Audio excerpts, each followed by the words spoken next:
Merayakan Imlek tahun ini, warga di Makassar dapat berkumpul dengan keluarga dan kerabat dibanding tahun lalu di masa pandemi COVID-19. Beberapa warga yang merayakan Imlek bahkan melakukan open house.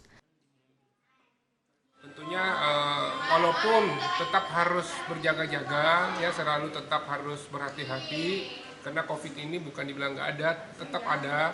Tetapi saya rasa seluruh masyarakat Indonesia pun juga sudah vaksin dan tentunya sudah kebal dengan COVID.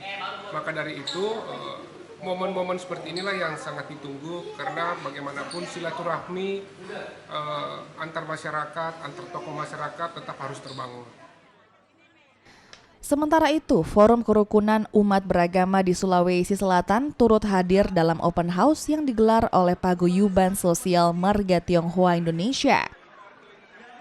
Sejumlah masyarakat dari berbagai agama turut hadir memeriahkan Imlek di Makassar. Mengalir. Kita harap semua mengalir dengan baik. Boleh ucapkan selamat Imlek ya. Membawa kedamaian, kekompakan, ya, kebersamaan yang baik. Dan kita tahu bahwa memang masuk tahun politik, tapi kita yakin bahwa 2023 pasti akan adil-adil dan akan damai semuanya. Menurut Wali Kota Makassar Muhammad Ramdan Pomanto, dengan perayaan Imlek yang dihadiri sejumlah masyarakat dari berbagai agama memperlihatkan kekuatan kerukunan umat beragama di Makassar, Sulawesi Selatan. Yang luar biasa, dan ini lebih simpel, lebih akrab, dan lebih banyak orang-orang kita ketemu, dan lebih hemat waktunya. Dan saya kira ini sebuah tradisi baru yang sangat produktif dan sangat efisien, dan ini menambah semangat kita untuk menjadi lebih Makassar, dan keakraban ini tentunya menjadi bagian yang penting untuk kemajuan Makassar ke depan.